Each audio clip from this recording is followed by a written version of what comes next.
Hello learners, I am Dr. Preeti Rani. The topic of today's lecture is applied ethics, problems of method and justification. In this lecture, we'll explore how ethical theories, principles and values apply to real-world dilemmas.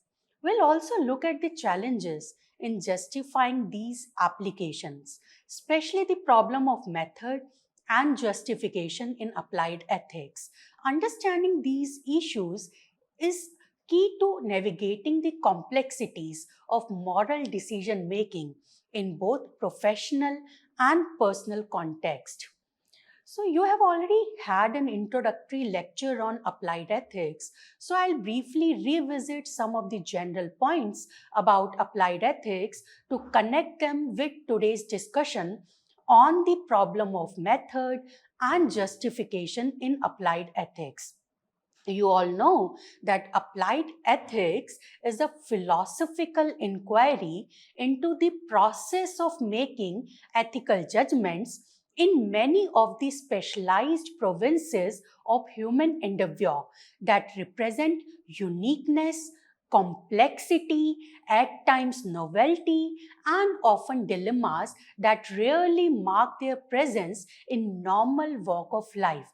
Unlike traditional ethics or say normative ethics, which often deals with abstract principles, applied ethics addresses specific questions in the fields such as medicine, business, law, technology, and environmental policy, to name a few.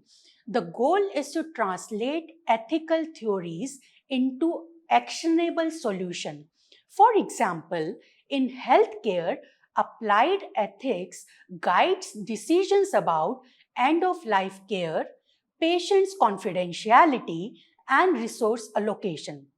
If we talk about technology, it addresses privacy concerns, artificial intelligence, and data ethics.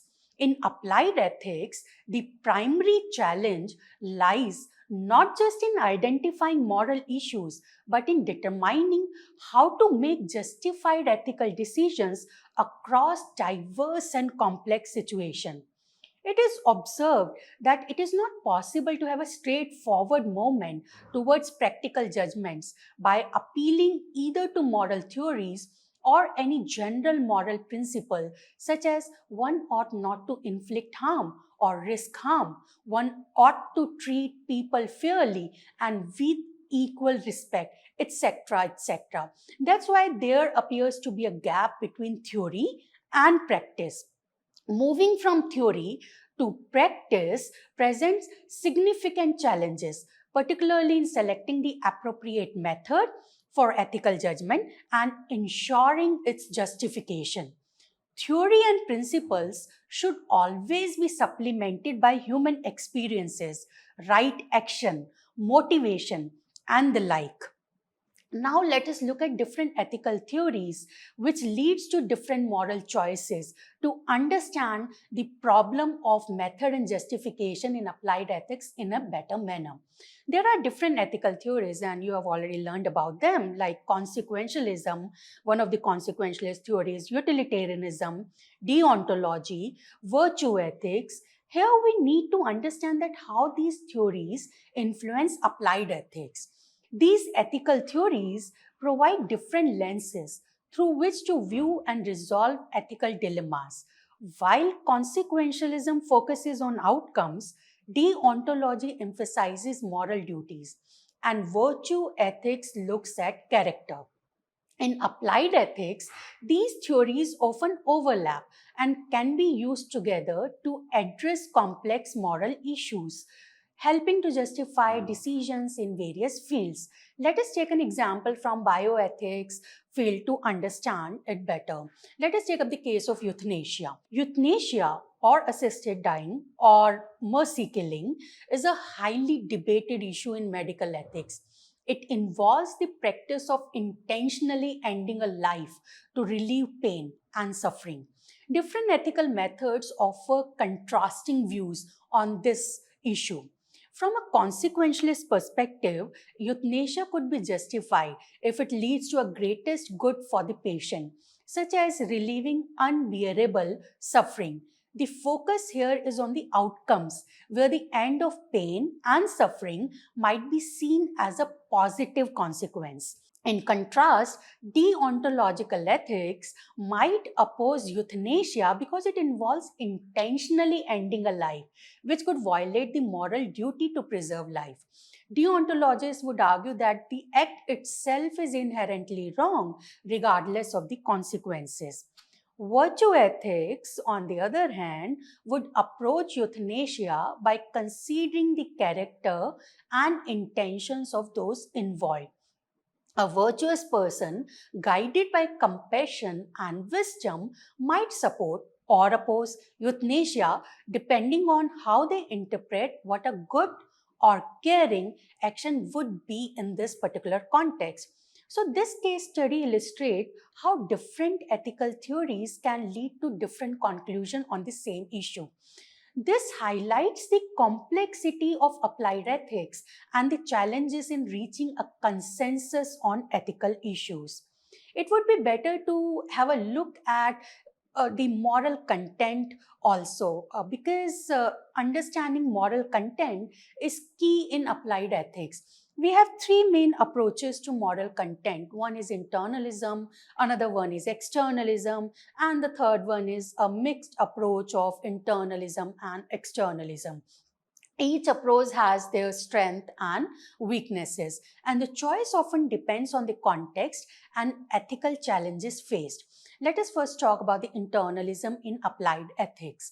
Internalism emphasizes adherence to the internal standard unique to a profession. So there are some standard in the medical field, there are some standard in the field of education, there are some standard in the field of law, there are some other standard in the field of engineering and technology. So one adheres to the internal standard related to a profession. So these standards address specific ethical dilemmas within the profession. Here, regularly updating internal standard is crucial to ensure they remain relevant and effective. Second approach is externalism in applied ethics. Externalism suggests that ethical standards should be influenced by external sources such as public opinion, law, the common morality, religious ethics, and philosophical ethics. Externalism also faces challenges such as deciding which external standard to prioritize and dealing with resistance from professions that value their autonomy. The third approach is mixed internalism and externalism. Mixed internalism and externalism tries to balance internal professional standards with broader societal norms. This approach aims to create a comprehensive ethical framework but can lead to overemphasis on diversity, potentially overlooking shared moral goals. Now, after looking at how different ethical theories lead to the different conclusion and how based on moral content we have three different types of approaches, we are in a better position to outline the problem of methods in applied ethics. So there are two problems. One is lack of consensus on method. In applied ethics, there is often no agreement on which ethical method or theory should be used to resolve particular dilemmas. Different ethical theories can lead to different conclusion, and in fact the same theory could lead to the different conclusion in different situation, and it might also happen that different theories may lead to the same solution. It lead to question the legitimacy of the ethical theories. So this create the challenge in determining the best course of action. Second one is there are practical difficulties in application. Applying ethical theories to real world situations can be challenging due to the complexities and nuance of specific cases. Factors such as cultural differences, personal biases, and the unpredictability of consequences can complicate the ethical decision making process. This can lead to uncertainty and debate over what the right decision should be. So, these challenges emphasize the need for careful consideration, dialogue, and sometimes the need to combine or adapt different methods to address ethical dilemmas effectively. Now, what is justification in applied ethics?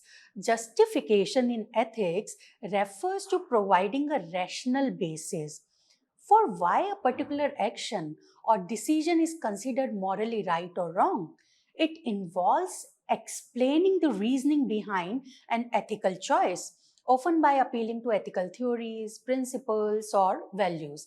It helps ensure that decisions are not just based on personal opinions but are grounded in rational ethical reasoning that can be communicated and defended to others. Now there are a number of debates which are involved in on justification. The key debate is around the objective and subjective justification. Objective justification, this approach argues that ethical decisions should be justified by objective standards that are independent of individual feelings or opinions. It seeks universal principles that can be applied consistently across different situations. Subjective justification, in contrast, allows for personal, cultural, or contextual factors to influence what is considered morally acceptable. It acknowledges that different individuals or societies may have different moral standards. This leads to the problem of moral relativism. Moral relativism poses a challenge in applied ethics because it suggests that there are no absolute moral truths, making it difficult to justify any ethical decision as universally right or wrong. Critiques argue that this can lead to moral uncertainty and the inability to critique harmful practices in other culture. Now, why these debates matter? These debates on justification highlight the ongoing tension between the desire for objective, universal moral standard and the recognition of subjective, culturally specific values.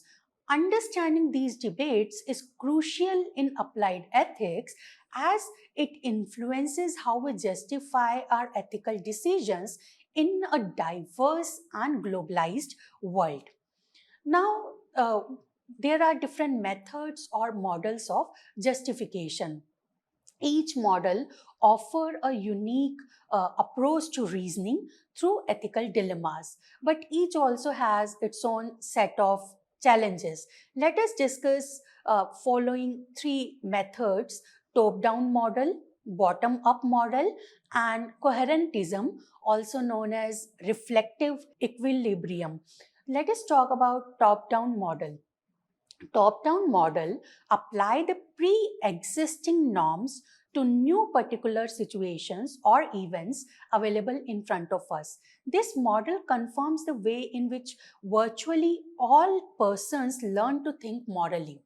Its method involves applying a general rule or principle to a case that falls under the rule.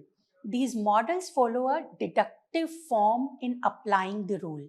They take this deductive form. First statement is every act of description A is obligatory. Second premises could be act B is of description A, and the conclusion will follow up that act B is obligatory. Let us take some example that every act of killing is immoral. Then we say that this particular act involves killing. Then on the basis of these two statements, first one is general principle and second one is a specific case, we can derive the conclusion that that particular act which involves killing is also morally wrong. So while top-down model offers structured approach, They face several issues like inconclusive results, difficulties in justifying the norms themselves, and the risk of infinite regress. Let us look at these challenges in detail. So there is a challenge of application of single principle. So this model operates on the idea that one overarching principle can determine moral rightness or wrongness of action. However, relying solely on pre-existing moral laws often creates issues. They may not be flexible or specific enough for every situation. There are also inconsistencies involved in normative theories in this particular approach. Like utilitarianism, actions are considered to be right if they maximize overall happiness or goodness, but this can sometimes justify morally dubious actions if the majority is mistaken about what constitute true happiness. On the other hand, Kantian ethics and deontological ethics, actions are right if they adhere to rational imperatives or respect persons. But rigid adherence to principles may overlook practical considerations. Virtue ethics actions are right if they align with what an ideally virtuous person would do in a morally complex situation. But this can be subjective and hard to generalize. So, general principles in themselves might involve some of the complexities of their own. Then another problem associated with this model is a risk of infinite regress in reasoning. So it struggles with proving that certain norms are self-justifying, leading to the possibility of infinite regress where each justification requires further justification. Another issue or challenge involved with this approach is related to the complexity of pluralistic ethical theories. A variation of top-down model, pluralistic theories suggest that multiple principles, utilitarianism, Kantian ethics, virtue ethics, etc., should be used to determine the rightness or wrongness of action. While this approach offers a broader perspective, it can complicate the decision making process, especially when principles conflict or are difficult to prioritize. Now, let us move to the second model, bottom up model. We have looked at top down model. Now, we'll be talking about bottom up model. Bottom up model focus on decision making starting from particular case and building upwards. It emphasizes how practical decisions are made rather than simply applying general principles. It uses existing social agreements, practices, and comparative case analysis as the basis for moral decision making. Moral beliefs are structured by drawing analogies from prior practices and insights gained from novel exemplary cases. This approach actually considers experiences and social context as crucial starting points. This bottom up model incorporates methodologies like pluralism, casuistry, pragmatism, and particularism.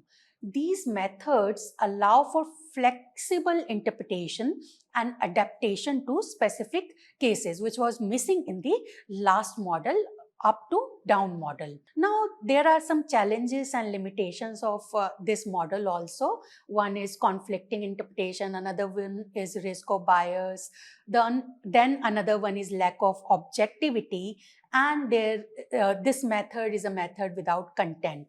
So, conflicting interpretation, a moral principle may justify an action in one case but oppose it in another, leading to moral particularism.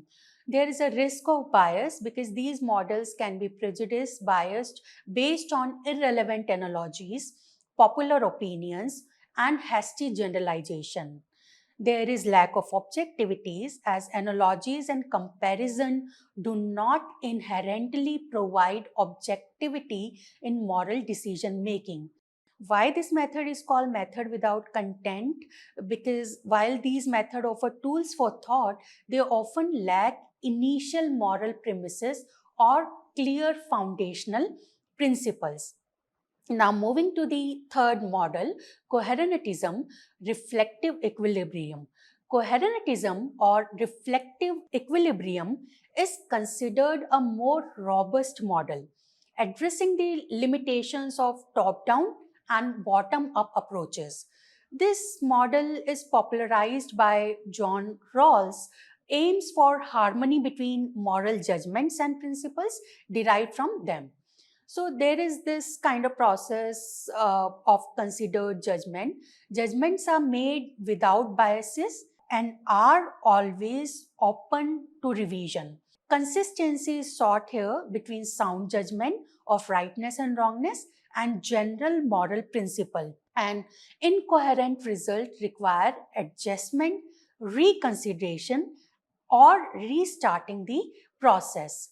So, while coherentism aims for internal consistency, it doesn't ensure that ethical framework is justified or reliable, as coherence alone may not be sufficient for moral justification. So, let us take up an example to understand coherentism in a better manner. So, let us take the justification of universal human rights to understand the complexities which are involved. So there is one foundationalist perspective involved in for universal human right, and then there is anti-foundationalist view. Foundationalist would argue that human nature is homogeneous across all societies, means it's same, everyone thinks in a same manner, they have same nature, all humans are same. So this idea actually supports the universal human rights based on this uniform nature. On the other hand, anti-foundationalist and relativist perspective claims that while human nature includes humanness, it manifests differently across different societies. This approach emphasizes the influence of cultural beliefs and practices, leading to diversity in human rights interpretations. So, there are challenges with universal human rights because ignoring cultural plurality in favor of a homogeneous view renders the argument for universal human rights incomplete. So, if we look at the coherentism's perspective, neither top down nor bottom up models alone provide sufficient justification for universal human rights. Because it requires developing an objective view that reconciles differences between moral relativism and moral universalism. Now, this approach, coherentism, is also not free from the challenges. So, there are some challenges in achieving moral coherence. Moral coherence is actually is an ongoing process, not a final product. Ethical issues require continual adjustment through reflective equilibrium. The search for coherence is open ended, constantly evolving with new situations. Achieving coherence doesn't guarantee moral justification. Considered judgments, while morally justified, may be unreliable if based on questionable sources like different persons, courts, or institutions. And even philosophers pursuing coherence may have varying interests, like evaluating public policy or refining personal belief. Now, to have a final reflection on today's lecture, what is the role of applied ethics? Applied ethics analyze concepts, critique moral opinions and theories, and stimulate moral imagination. Applied ethics differs from ethical theory in content and method, focusing on practical issues like confidentiality, environmental responsibility, and medical ethics. Applied ethics requires empirical knowledge like historical context, economical situation, and policies to inform decisions. Now, there are some challenges in applied ethics. Ethical theories offer general guidelines, but applied ethics needs concrete action guidelines with less room for interpretation. There is skepticism about whether ethical theories have practical applications in case analysis or policy making. So, conceptual clarity in understanding theories within a contextual setting is crucial before applying them. There are also concerns about the methodology and justification. So, there is an ongoing concern about the status of applied ethics and which method can be used to justify practices. Now, what are the key approaches to justification that we have looked at? One approach is moral intuitionism, using gut feelings or instinctive moral responses. Though this can be subjective and vary between individual, another approach is using the public reason, reaching a consensus through rational discourse and dialogue. Here, the key factors involved are dialogue, engaging in open communication to explore perspectives and identify the common ground. Then, consensus building, working towards an agreement that balances different ethical viewpoints through negotiation and compromises. And there is a need to form ethical committees which provide guidance on complex issues through review and recommendation by experts in the field. Another key approach to justification is reflective equilibrium, achieving consistency by adjusting our beliefs to fit a coherent system of moral intuitions, principles, and judgments. Thank you, learners, for attending this lecture.